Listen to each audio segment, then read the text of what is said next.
Hello, whisperers. Welcome to the channel. If you enjoy tonight's tale, don't forget to like, subscribe, and share.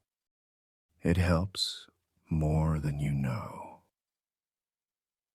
Now, dim the lights, and let's begin tonight's story. They told me I'd only be in there for a few hours. I remember the pen most of all. It was cheap, light blue plastic, like the kind you see in banks with the chain ripped off. It kept slipping between my fingers, and for some reason that made me feel exposed. I must have signed my name half a dozen times. Same clipboard, new forms. The last one didn't even have a title, just a string of numbers and a line at the bottom that said, "I consent without condition." I hesitated. The man across the table didn't blink, didn't breathe, from what I could tell. His name tag just said L. Warren, behavioral oversight, but there was no rank, no photo, no color. It looked printed 5 minutes before I got there. "You've read the terms?" he asked. "I think so." "There is no need to think. You either did or you didn't." I read them. "Then sign." The room was windowless. That's the first thing that bothered me. The second was the color, beige, but not the kind of beige that shows up in houses or hotels. It was yellower, like hospital skin tone. Something sickly.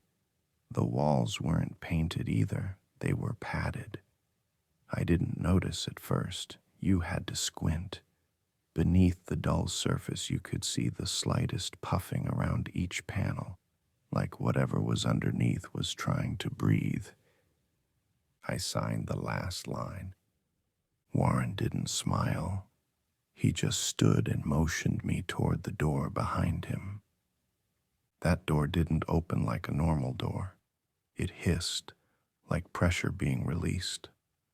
As I passed through, I felt cold brush my neck, like the hallway beyond was holding its breath.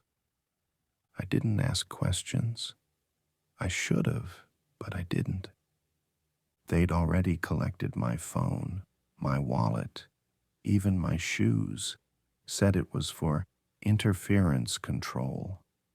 I'd never felt more barefoot. The hallway was long, longer than it should have been. No windows, no signs, no sounds except our footsteps, his sharp mind muffled. There were doors on either side, every dozen feet or so, thick steel things with vents at the bottom. Most of them had no labels. One did. It said BNS, Stage 3 Compression, Unconscious. Warren didn't stop walking, so neither did I. Eventually, we reached the final door. He keyed in a code. A red light blinked green. The lock disengaged with a sound like meat being pulled from a mold. He stepped aside. "This is the chamber," he said, as if I could have mistaken it for anything else. It was a room with no corners. I mean that literally. The walls curved. There were no right angles, no seams, no lines. Everything was seamless, round. Even the ceiling bowed like a dome. The floor looked soft, like rubber gym mats, but when I stepped inside, it absorbed the pressure like memory foam. It hissed faintly under my weight. In the center of the room was the chair. It looked like a cross between a dentist's recliner and an execution rig. Smooth gray metal base, padded body with adjustable straps coiled neatly at the sides. There was a small table beside it, already prepared. 4 bag neural pads wires coiled like snakes asleep. I turned to ask a question, but Warren was already behind me. His voice didn't come from his mouth. It came from the ceiling. Please sit. The induction process begins shortly. I hadn't even seen a speaker. The chair hissed as I sat. Something in the padding adjusted automatically. My weight, my height, something biometric. Cold metal pressed against the backs of my arms. The footrest lifted slightly. One by one, the straps fastened, not tight, not at first. Warren appeared again, like he'd been hiding in the wall. He checked a tablet, didn't look at me. You'll be in a semi-conscious state, full lucidity, but your brain waves will be monitored for interruption. You may speak, but we won't respond. Don't be alarmed. What happens if I panic? That is the test. He placed a ring around my head, slick silver pads with faint static under each one. It smelled like tin. A cold spray hit my neck where the IV was inserted. My skin numbed. I felt the pinch, but not the pain. The last thing to go on was the visor. It wasn't opaque. At first, he lowered it over my face like a welder's mask, and the edges glowed faint blue. I could still see the ceiling until I couldn't. It dimmed automatically, like liquid ink pouring across the lens. Now it was just me and the sound. I don't know when it started. It wasn't music, not quite white noise either. It was the sound of breath, like someone sleeping. No rhythm, just occasional inhale and exhale, soft and uneven, like a body not quite alive. Like whatever was making it hadn't figured out lungs yet. My hands twitched under the straps. I told myself it was normal, just nerves, just data collection. Then a voice whispered in my ear, "Close your eyes." I obeyed without thinking. That was the last time I was sure I was awake. It's hard to explain what happened next because it didn't feel like time moved the way it should have. There was no clear start. The lights didn't go out all at once. They just stopped making sense. My thoughts didn't race. They wandered like I was dreaming with my eyes open. At some point, the room began to change. Not all at once, not physically, just the presence of it, like it was breathing. The foam under the chair rose just a little, like lungs inflating. The straps pulled, not tightly, just enough to remind me I wasn't in control. I tried to speak, but no sound came out, not even a croak. The air was too dense.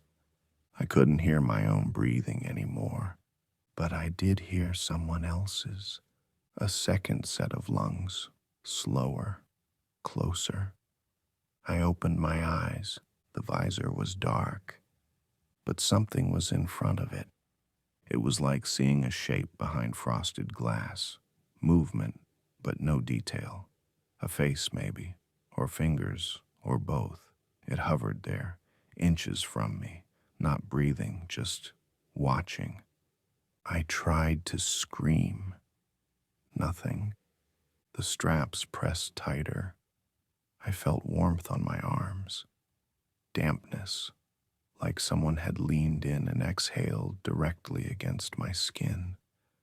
The voice came again, but it wasn't Warren, wasn't human. You are now at threshold. I didn't understand what that meant. Not then. You are now at threshold. That's what it said, or whispered, or maybe projected directly into my skull. You are now at threshold. It didn't sound like any of the voices from the orientation. Didn't sound synthetic either. It had weight to it, moisture, a human voice that had been left in a cave for too long, dried out, rehydrated. Then silence again, but not empty, not peaceful. It was the kind of silence you get in deep water, pressurized, full of weight. The visor didn't glow anymore, no light, no shapes, just a dull absolute black that felt too thick to be natural, like someone had painted my eyes shut. I tried moving my fingers. I thought they twitched. I couldn't tell. The restraints weren't cutting off circulation, but they might as well have been made of stone now. My limbs were just suggestions. Something about the air shifted, warmer, damp, and the smell, God, the smell changed. It wasn't chemical anymore, no more iodine or sterile plastic. Now it smelled like breath, thick, stale breath. The kind that comes out slow from a mouth held open too long. There was a sweetness to it, like meat left out overnight. And just beneath it, rot. I stopped trying to scream after the first few minutes. I say minutes, but that's generous. There was no clock, no ticking, no passing of time, just heartbeats. My own. At first, then another. I swear to you I could hear a second heartbeat, louder than mine, not fast, deliberate. And the moment I noticed it, acknowledged it, it sped up, like it was listening, like it wanted me to know it was there.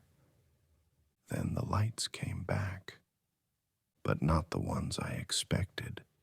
It started as a flicker at the edge of the visor, like static bleeding through old tape, a flickering reel of colorless shapes, no symmetry, no logic. At first I thought it was a screensaver or some optical test pattern, but then I realized it was showing me rooms, empty rooms. Each one flickered past too quickly to focus on, maybe half a second per image, but I recognized things in them. A childhood bedroom, a hospital hallway, a crumbling gas station I'd stopped at once in Kentucky.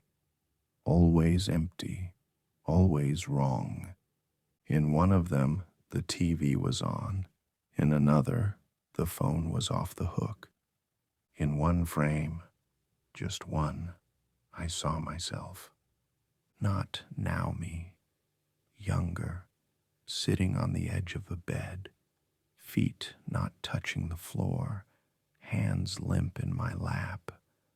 The version of me on the screen looked up and smiled. Then it cut out, gone.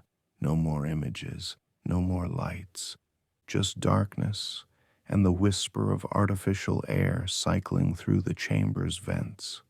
My breath caught in my throat. I felt a pressure building behind my eyes, like something was about to burst. Then the voice returned. Different this time, higher, a woman's voice, software, familiar. How long has it been? I swallowed hard. Since what? No answer. Who is this? I whispered. Then I heard it, right beside my left ear. Don't you recognize your own mother? I jerked in the chair. The restraints held firm.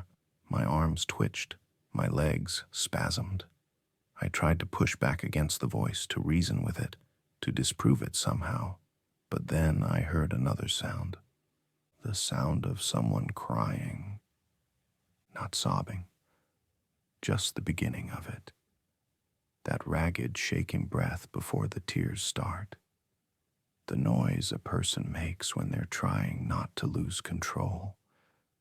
It was coming from somewhere behind me. I didn't know there was a behind me. The room wasn't supposed to have direction, but I swear to you, it was behind me, and it was getting closer. Please, the voice whispered, let me in. Something touched my shoulder. I felt 5 distinct points of pressure, not claws, not wires, fingers, resting gently, like someone testing to see if I was real. They pressed in, curious, not hostile. Then they gripped. And all at once, I wasn't in the chamber anymore. I was in my old apartment, exactly how it had looked 4 years ago. Mismatched furniture, sink full of dishes, one dead plant by the window that I never bothered to water. The smell of old coffee and synthetic air freshener clung to everything. I was still strapped to the chair, still bound, but now the chair was in my living room. There was a knock at the door. Once, then again, then a third time, louder. I tried to turn my head, couldn't. I could see the hallway from where I was positioned. The front door was warped, bulging slightly in the middle, like something on the other side was pushing inward. The knob began to turn. None of this is real. None of this is real. But I could hear it, the hinges squealing, the door scraping open just a crack. A hand slid through first, gray skin, no fingernails, then a second, and finally a face. It looked like mine, but only at first. Then it peeled, just a little, like a paper mask left out in the rain. Beneath it, something darker grinned, not wide, not big, just wrong. The mouth didn't match the face, too high, too narrow. The teeth didn't point the right direction. It looked at me and said, in my exact voice, "You should have stayed scared. That was the safest part." I blinked, and I was back in the chamber, panting, slick with sweat, my throat raw. I don't remember screaming, but I must have. The restraints had cut into my wrists. The air was still. No lights, no noise, just me, just the dark. I counted my breaths. 1, 2, 3, and then a soft mechanical tone sounded overhead. Stage 1 complete. Preparing for escalation. That was the moment I realized the test had only started. That what I'd just experienced wasn't the edge of the experiment. It was the shallow end, and something much worse was waiting in the deep. They said it was over. They smiled when they said it. I don't remember falling asleep, but I remember waking up. If it was waking, there was light again, soft white coming from above. It wasn't the darkness dripping, wrong-colored light from before. It was hospital light, clean, plain, the kind that dries your eyes and makes your skin feel like plastic. But I welcomed it, because it meant something had changed. I blinked up into it. The visor was gone. The restraints were looser too, still tight enough to hold me down, but the tension was gone. The cold, metallic bite around my chest had relaxed. My wrists stung, my neck ached. The neural ring was still on my scalp, but it wasn't humming anymore. I was alone in the chamber, or at least I thought I was. Then I heard the door hiss open. It opened slowly this time. Not the sudden blast of pressure I remembered, just a gentle mechanical sigh, like it had all the time in the world. A silhouette stood in the threshold. Not Warren. A woman. late 40s maybe, sharp features, blonde hair in a clinical bun, blue gloves, no badge, just a lanyard that said Fear Response Unit, Level 6. She stepped inside, smiled. "Welcome back," she said like we were old friends. "You did very well." My mouth was dry. How long was I under? 17 hours. That didn't make sense. I remembered days, multiple dreams, at least 3 versions of myself. I remembered a memory of a memory.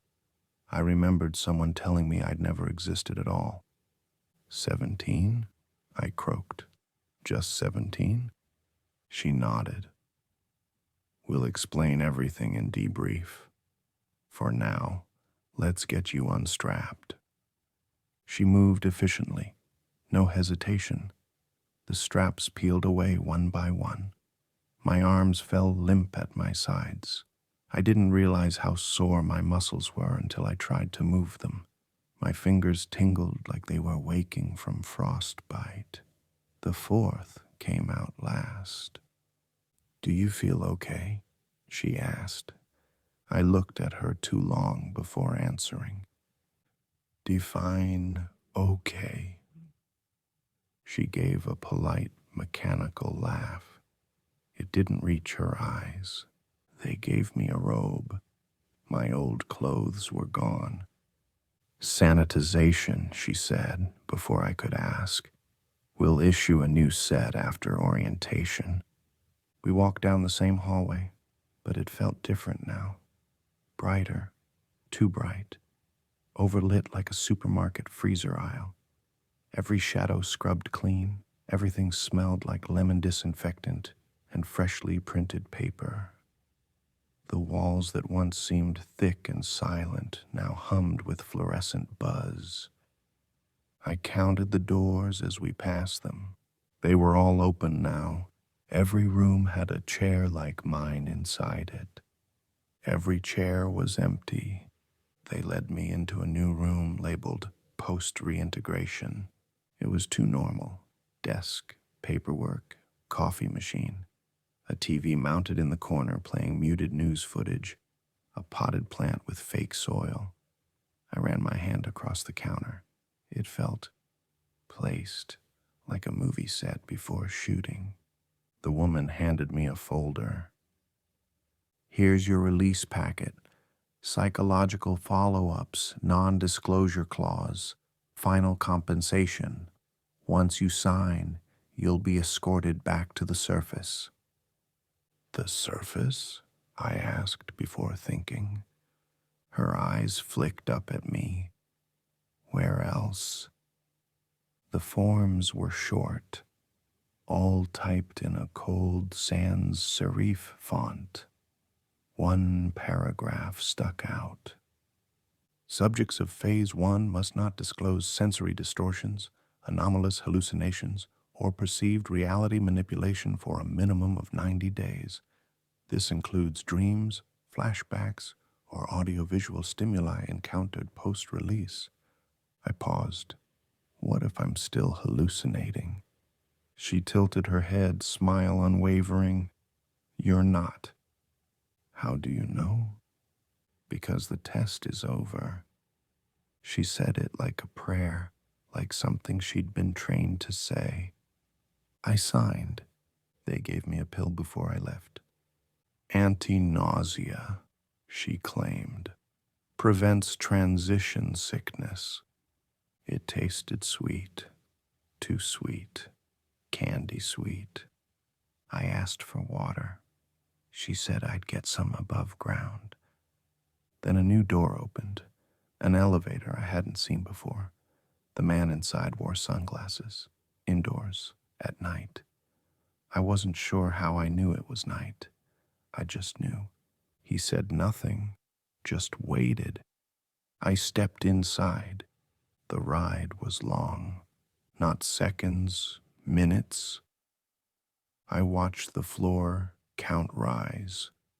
-6, -5, -4. At floor 0, the door opened into a wide gray hallway. At the end, a security desk, a buzzing exit sign, and a set of glass doors that revealed the night sky beyond. It looked like freedom. They walked me to the doors. Nobody said goodbye. I stepped through, and the world waited. The air outside was too still. The sky had stars, but the clouds weren't moving. No breeze, no insects, no ambient noise, no traffic, no wind, no anything. I stood there in my robe and socks, on asphalt that stretched too far in all directions. And that's when I saw the chair, just sitting there, same model as before, reclined, clean, waiting. But there was no building around it, no chamber. It was just there, in the road, waiting. I turned around. The glass doors I'd walked through were gone. Behind me was a wall of concrete. No windows, no lights, no doors, no sign I'd ever come from anywhere at all. I blinked, and I was back in the chamber. No lights, no straps, no voice. Just me, and the realization I never left. Not really. And maybe I never would. I didn't know it was a loop until I broke something trying to get out. The worst part is, next time, it was fixed.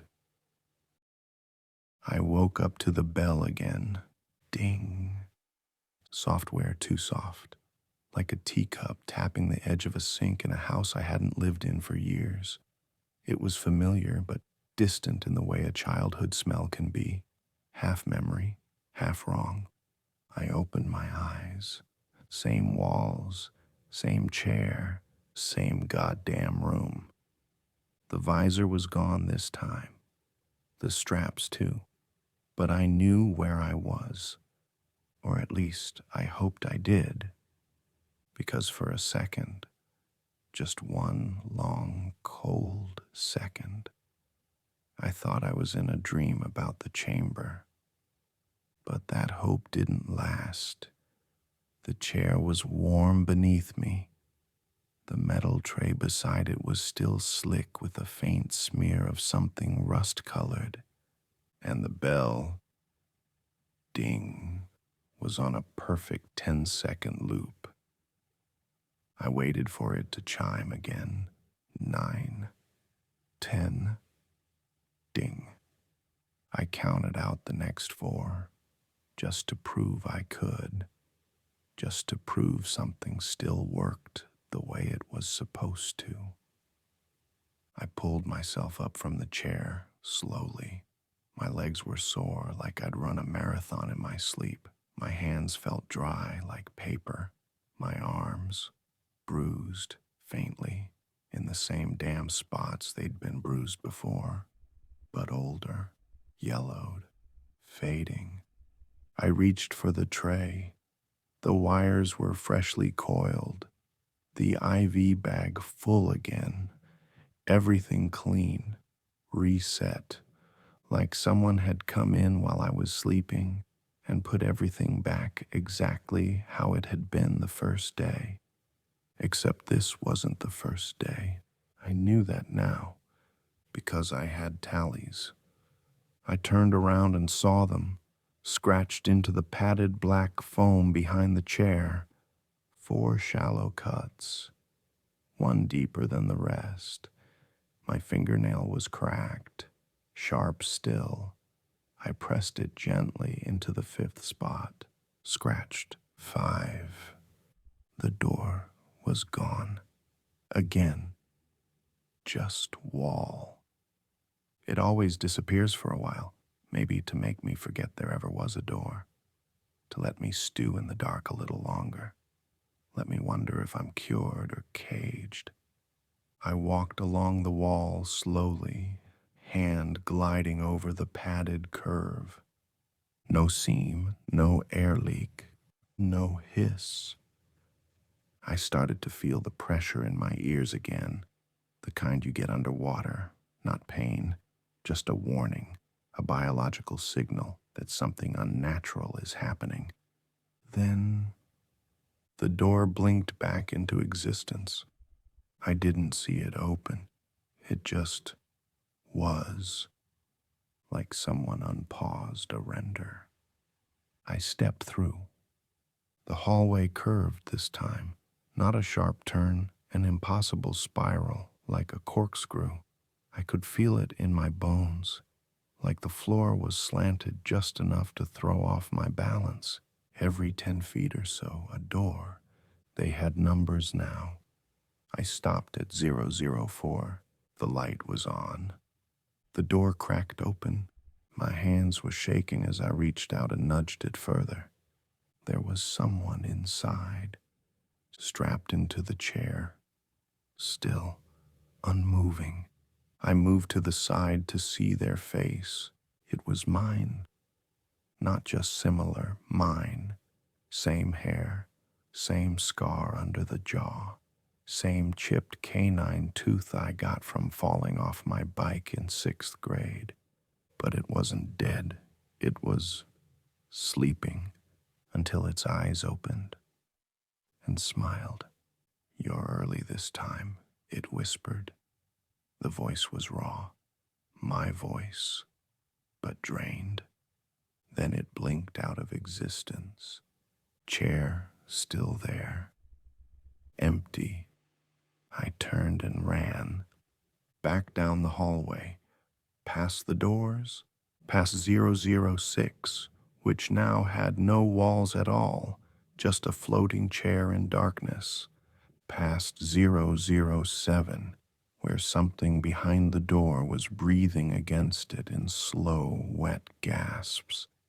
I didn't stop until I reached the lobby again. It looked the same as before. That soft fake light, the desk with the fake fern, the same woman behind it. Blonde, pale, still smiling. This time she held a clipboard. My name was already signed at the bottom. She said, "Welcome back. You did very well." I didn't answer. She handed me a pill. "Phase 2 complete. You're adapting." I turned away from her, walked toward the exit, but there was no exit, only a mirror. Not reflective like a bathroom mirror, glassy and silver, but dark, like oil. Still, it showed me standing there, looking 10 pounds thinner, skin too pale, eyes too wide. I reached up and touched my own cheek in the reflection. In the glass, my reflection's hand didn't move. It just stared. Behind it, in the room beyond the mirror, I saw another chair, another me, strapped in, mouth open, eyes empty. I blinked, and I was back in the chair. Same hum, same bell, same feeling of something watching through the walls. I scratched a new tally. 6. This time, I didn't wait for the door to appear. I screamed, loud, long, raw. I screamed until my throat hurt, until spit dripped down my chin, until I couldn't breathe. The room didn't echo. The room didn't care. But when I stopped screaming, the door opened. I walked slower this time, past all the numbered rooms. Room 012 had someone in it that looked like me, but younger. He was crying, screaming for his mom. No visor, no wires, just screaming and screaming. Room 013 had me again, but I was old, sick, with a feeding tube, tied to the chair with medical tape and blindfolded. Room 014 was black inside, no light, but I could hear something whispering. It sounded like my voice just saying, "Stop, stop, stop, stop, stop, stop," over and over. I made it to the end. No door this time. Just that woman again. Same desk, same smile, but her teeth were too sharp now. Just slightly. Not wrong enough to scream, but enough that my stomach turned. She said, "You broke the loop early this time. Progress." "What loop?" I asked. She tilted her head. "There is no loop." I slapped the clipboard out of her hand. It hit the ground and turned into dust. She blinked once, smiled again, and handed me the same clipboard, untouched. "You broke the loop early this time. Progress." I fell to the floor, laid there, shaking. The ceiling was breathing. I could feel it. The soft, slow rise and fall of something very large and very patient.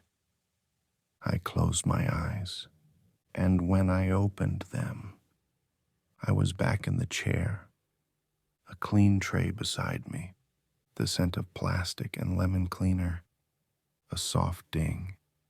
This time the wall had 7 tally marks, and I didn't remember making the last 2. I remember my 7th birthday better than I remember how I got here. That's the part that scares me. There were 7 tally marks when I woke up, and I only remember making 5. I know that doesn't sound like much, but it was enough to gut me, because for the first time since I'd arrived, whenever I'd arrived, I couldn't piece together the sequence. I sat there in the chair, staring at the marks, and the missing 2 felt like pulled teeth, gaps, sensory absences. I scratched at my forearm trying to ground myself. The skin felt too clean.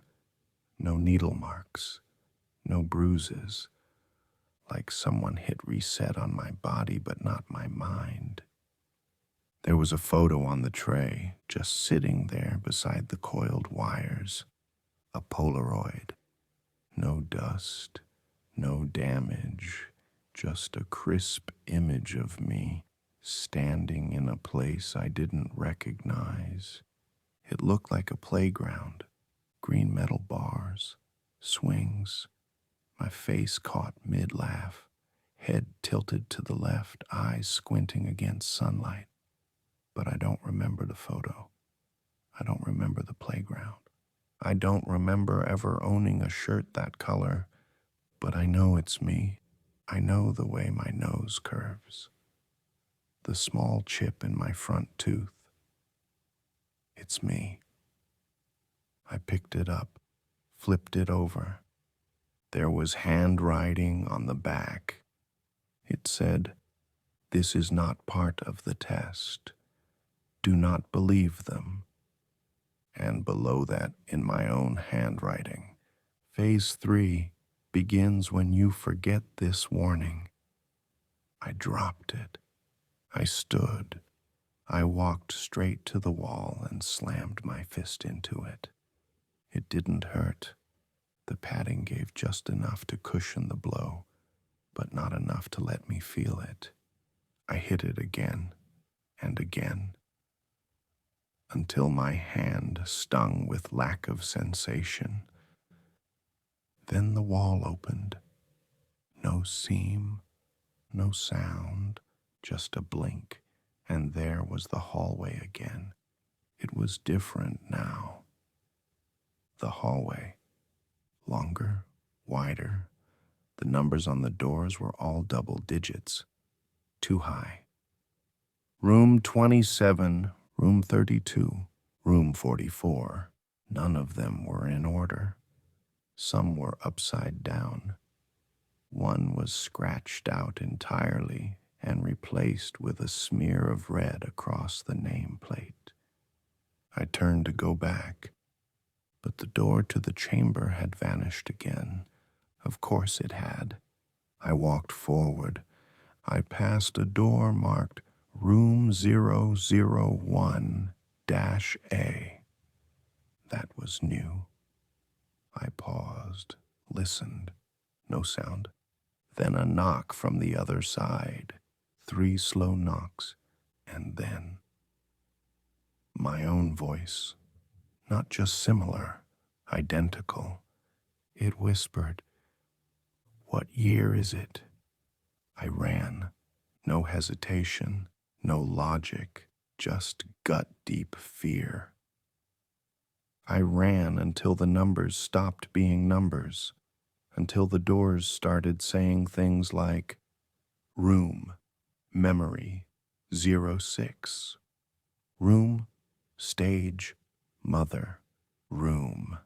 This is where you first forgot." I kept going until the hallway ended, not at a door, at a hospital bed, just sitting there, lit by an overhead light that had no source. I stepped closer. There was someone in the bed, skin gray, hair gone, breathing slow. I reached out, and they opened their eyes. They were my eyes, but older, deeper, and the figure smiled through chapped lips. "You made it farther than I did." I backed away. The figure didn't move, just closed their eyes again, and said, almost too softly to hear, "You won't remember this either." I blinked, and I was back in the chair.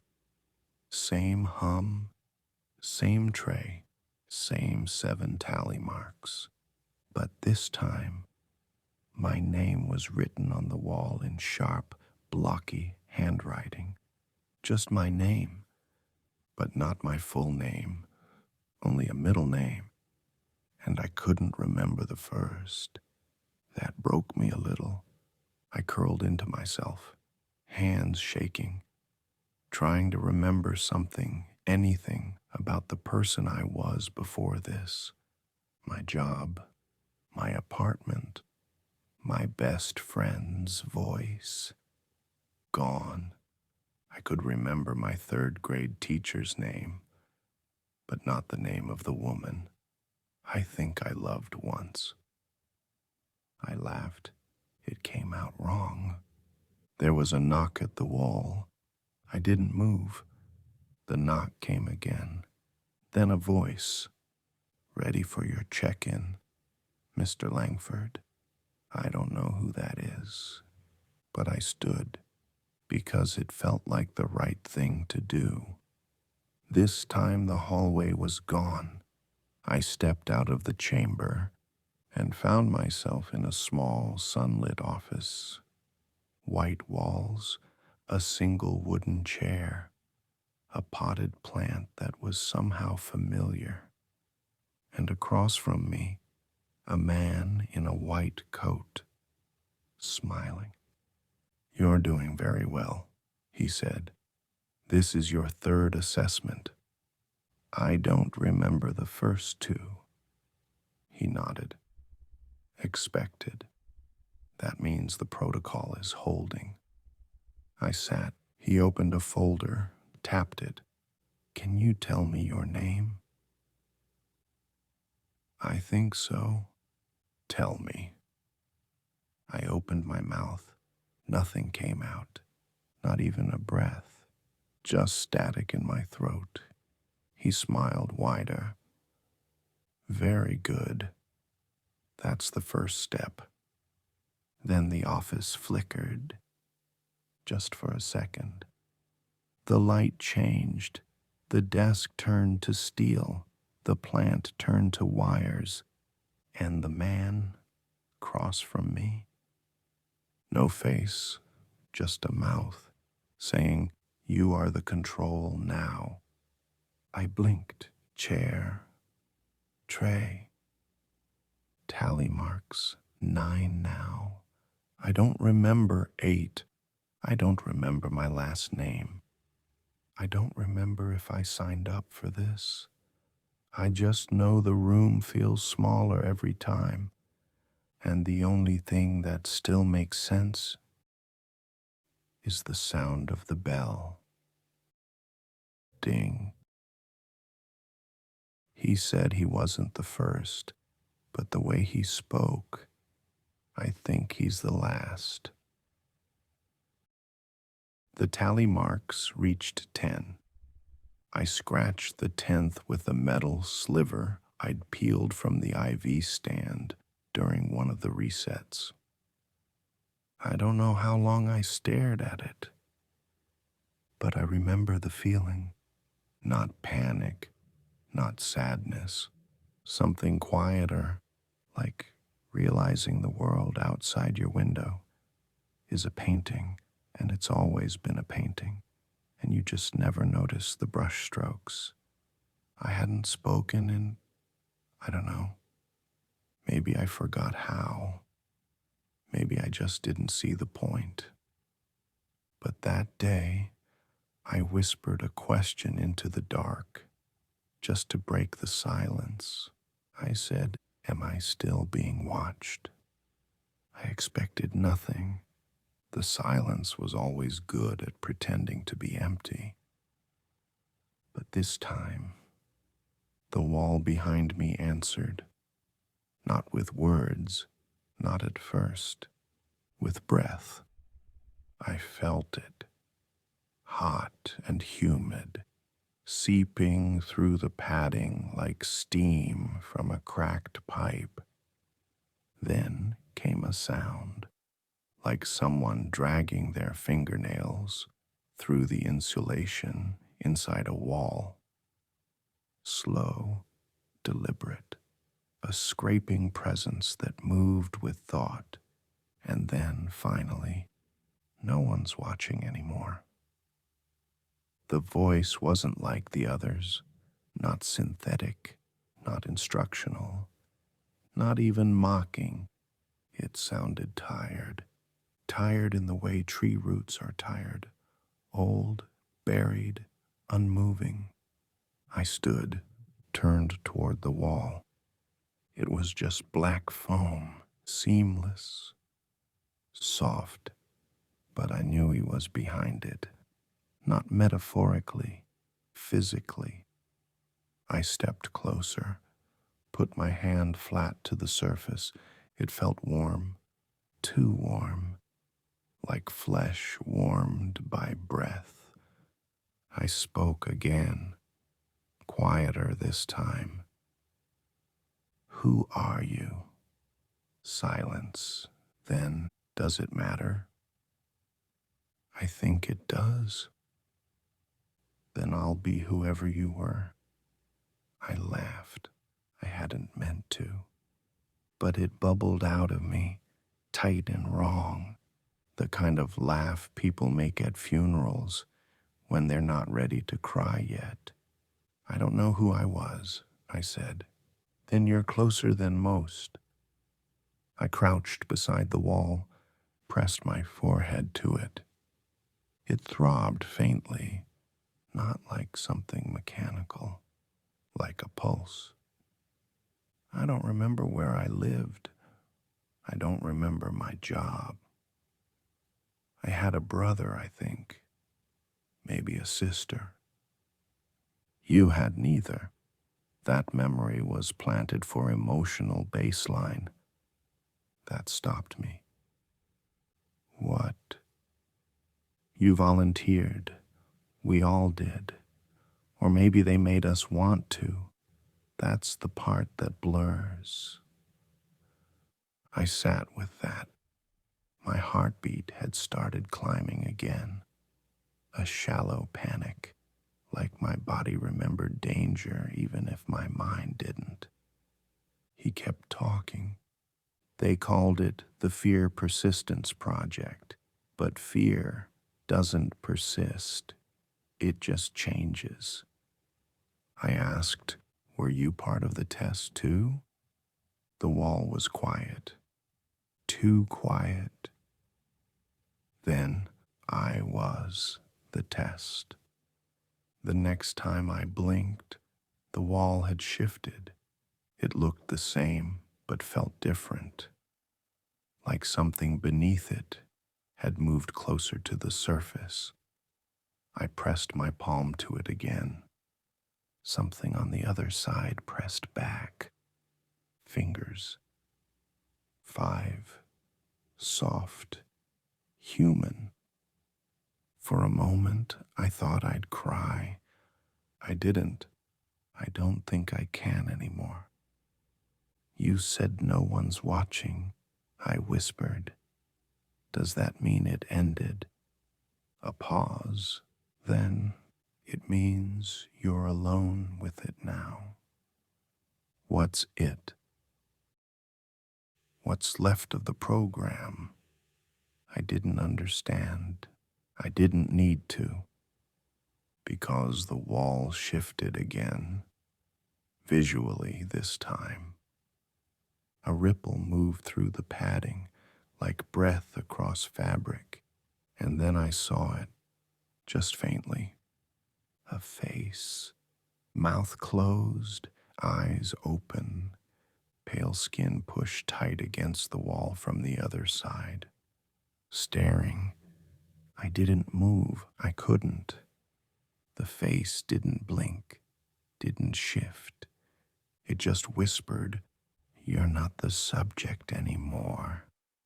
The chamber changed after that, not all at once, not in obvious ways, but the hum in the ceiling started muttering. Words I couldn't catch, not language, just tone, mournful, low, heavy. Sometimes when I looked away from the tray, things would appear on it. A tooth, a small toy. Once, a note that said, "I tried starving. You can't die here." I returned to the wall every cycle. Sometimes it spoke, sometimes it didn't. Once it asked, "Do you still remember your hands?"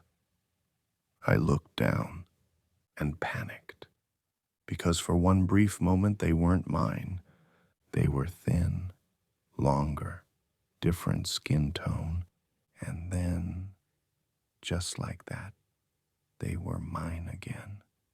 "What happens if I forget everything?" I asked. The voice answered, "Then we trade places." I asked him finally, after what felt like weeks, "What's your name?" And for the first time, he hesitated, then whispered, "It used to be Langford." That was the name they called me in the assessment room. The name I didn't recognize. The name I answered to anyway. I stared at the wall. Then, who am I? The voice in the wall didn't answer, but the bell rang again. I turned, chair, tray, a new tally mark on the wall. 11. There's no test anymore, just me and the thing that watches me. And maybe by now we're the same. I woke up again, not to the bell, not to a voice, just breath, not mine. The chamber was darker this time, like the light had been dimmed deliberately, not off but low, low enough to give the illusion of fading, of dying. I could still see the tray, still see the tally marks. 12 now. 12 perfect scratches. But the sound wasn't coming from the wall this time. It was inside the room, right behind me. I turned slowly. There was no one there. Just the chair.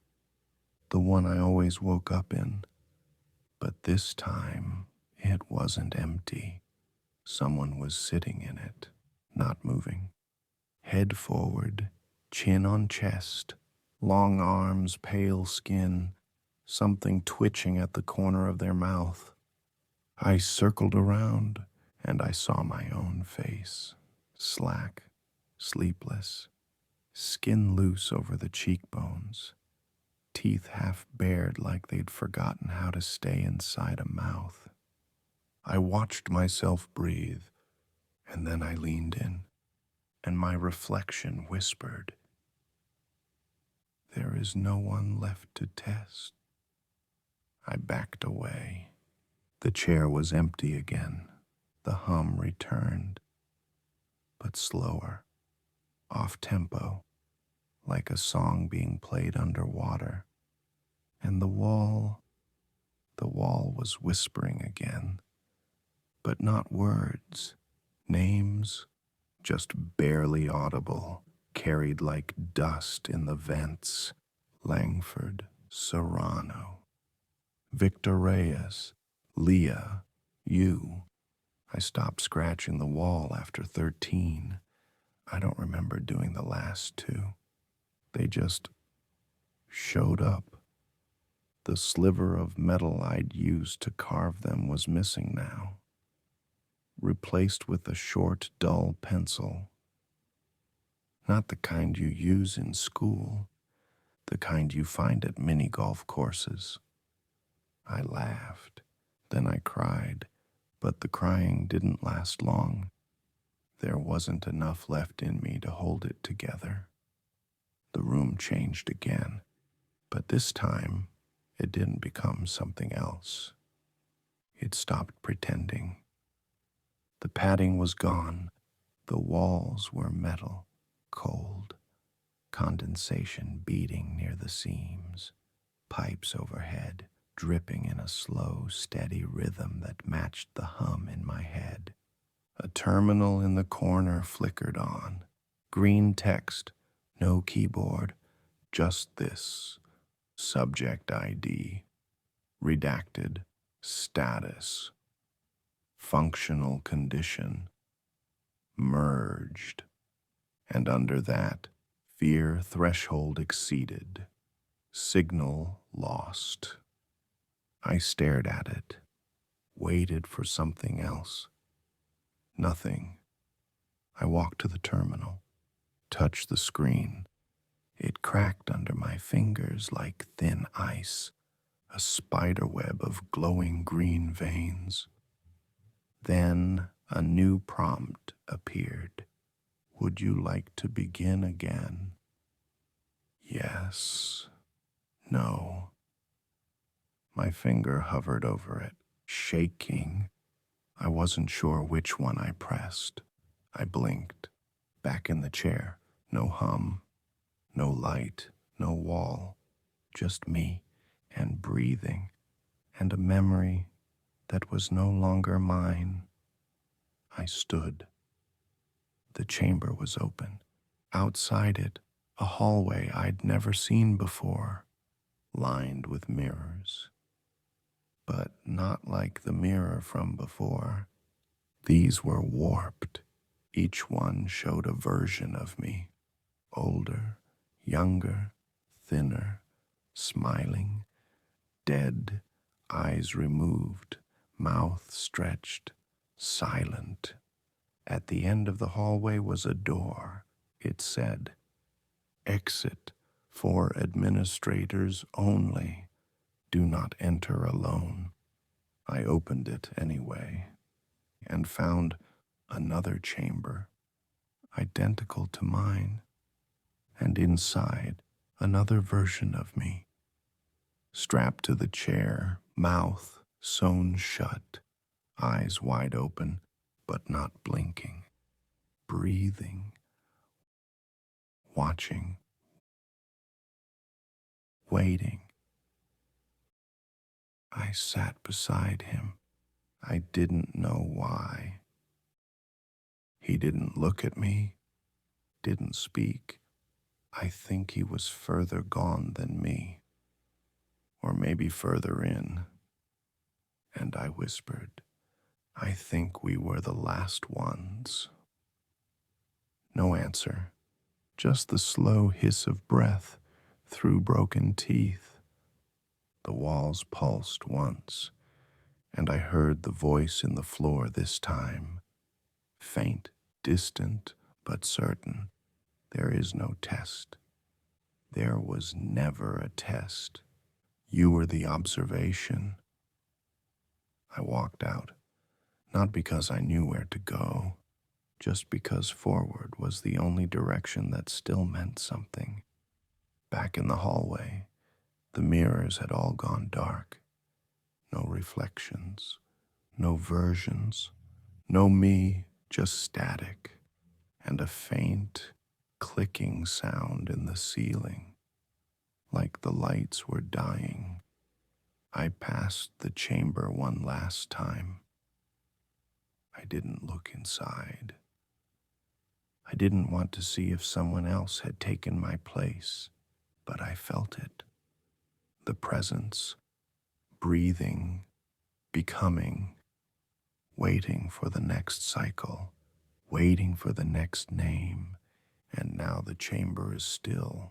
No tests, no watchers, no subjects. Just a man walking down a hallway that never ends, with a name he doesn't remember,